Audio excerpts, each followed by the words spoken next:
नक्सलियों से जुड़ी हुई एक और बड़ी खबर आपको बताते हैं। लगातार हो रहे एक्शन के बीच अब नक्सलियों ने एक नया पैंतरा आजमाया है। 6 महीने तक युद्ध विराम का ऐलान कर दिया है।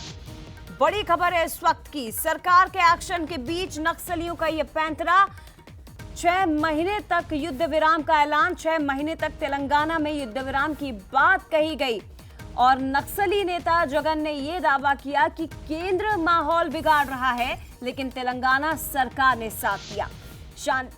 शांतिपूर्ण माहौल बना रहे, इसीलिए युद्ध विराम हम कर रहे हैं। 6 महीने पहले भी युद्ध विराम की बात कही गई थी। मार्च 2026 नक्सल खात्मे की डेडलाइन है और इन सब के बीच युद्ध विराम का बड़ा ऐलान किया गया है। बड़ी खबर है इस वक्त की। छत्तीसगढ़ का पड़ोसी राज्य है तेलंगाना, जहां स्टेट कमेटी मेंबर और नक्सली लीडर्स ने एक प्रेस नोट जारी किया। अगले 6 महीने तक तेलंगाना में युद्ध विराम करने की बात कही गई है। अब इस प्रेस नोट के जारी होने के बाद बड़ा सवाल यह कि युद्ध विराम या फिर नक्सलियों की कोई नई चाल, कोई नया पैंतरा। सवाल यह भी, क्या सरकार के एक्शन से नक्सली अब वाकई में घबरा गए हैं और उसी का परिणाम है कि बात कर रहे हैं युद्ध विराम की। बड़े सरेंडर से नक्सलियों में खौफ भी अब बढ़ने लगा है, नींव हिलने लगी है नक्सलियों की। क्या छत्तीसगढ़ में भी युद्ध विराम का ऐलान होगा? सरकार की रणनीति पर इसका क्या प्रभाव पड़ेगा? क्योंकि तेलंगाना में ऐलान हुआ है, क्या छत्तीसगढ़ में भी अब युद्ध विराम का ऐलान होगा? यह भी एक बड़ा सवाल है। बस्तर ब्यूरो रजत वाजपेयी हमारे साथ इस वक्त जुड़ गए हैं। रजत, क्या समझा जाए जो प्रेस नोट जारी करके युद्ध विराम की बात कर रहे हैं नक्सली? हालांकि पूर्व में भी हम देख चुके हैं, लेकिन कोई असर उसका हुआ नहीं। अब छत्तीसगढ़ के पड़ोसी राज्य में जब युद्ध विराम का ऐलान हो रहा है, तो इसका क्या असर छत्तीसगढ़ पर पड़ेगा? और ये भी बताइए, ये वाकई में युद्ध विराम की घोषणा है या कोई नया पैंतरा, कोई नई चाल? देखिए जय जी, सबसे पहले तो इसे स्ट्रेटेजिकल पॉइंट ऑफ व्यू से समझना पड़ेगा। साइकोलॉजिकल वारफेयर में माहिर नक्सली जो है इस तरीके के पैंतरे इस्तेमाल करते रहते हैं।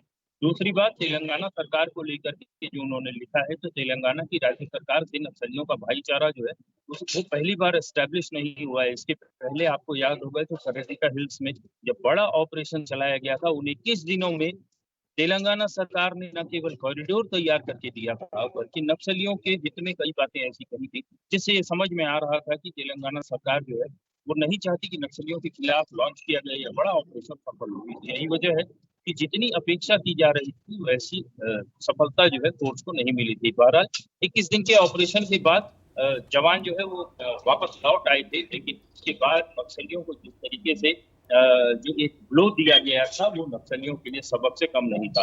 इसके अलावा अगर बात की जाए तो तेलंगाना में वैसे भी बहुत ताकत वाली स्थिति में नक्सली नहीं थे। ऐसे में युद्ध विराम की पेशकश जो है ये सीधे तौर पर पैंतरे के रूप में देखी जा सकती है।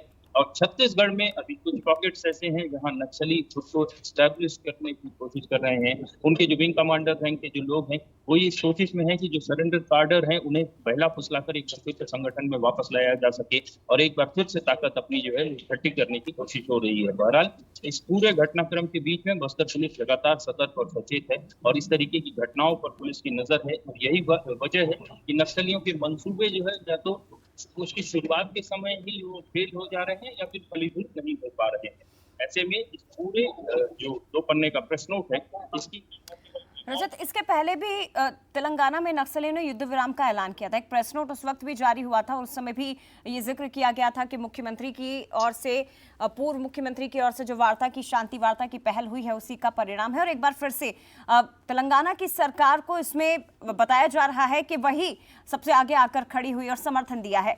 लेकिन ये जो बात कही जा रही है कि युद्ध विराम कर दिया गया है ताकि शांतिपूर्ण माहौल बना रहे, क्या ये नक्सली वाकई में चिंतित रहते हैं इस बात से कि हर तरफ अगर खून खराबा हो रहा है, गोलियां चल रही है, नक्सलियों के खिलाफ एक्शन लिया जा रहा है, इन्हें कब से शांति की चिंता सताने लगी?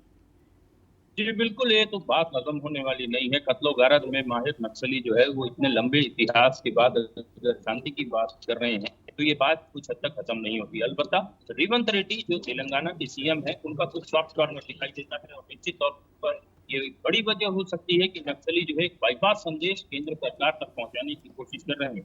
यदि तेलंगाना जैसा नक्सल इफेक्टेड राज्य यदि इस प्रस्ताव को स्वीकार करता है वहाँ माहौल जो है वो कुछ हद तक अनुकूल माना जा सकता है। तो ऐसे में केंद्र सरकार को भी चाहिए कि वो पहल करे और छत्तीसगढ़ में या फिर जो नक्सलवाद का दिल कहा जाता है बस्तर, जी। उस जगह पे भी युद्ध विराम की स्थिति बने। और इसकी सबसे बड़ी वजह जो है वो जानकार इसी तरीके की बताते हैं कि नक्सली अब अपनी जान की अमान ढूंढ रहे हैं और उनके छिपने के लिए जगह नहीं बची है। ऐसे में यदि युद्ध विराम होता है तो उन्हें जी। आवागमन करने के और ये लिए नक्सली सीट बढ़ेगी। केंद्र पर माहौल बिगाड़ने का आरोप लगा रहे हैं। तेलंगाना सरकार ने साथ दिया, ऐसी बात भी कर रहे हैं।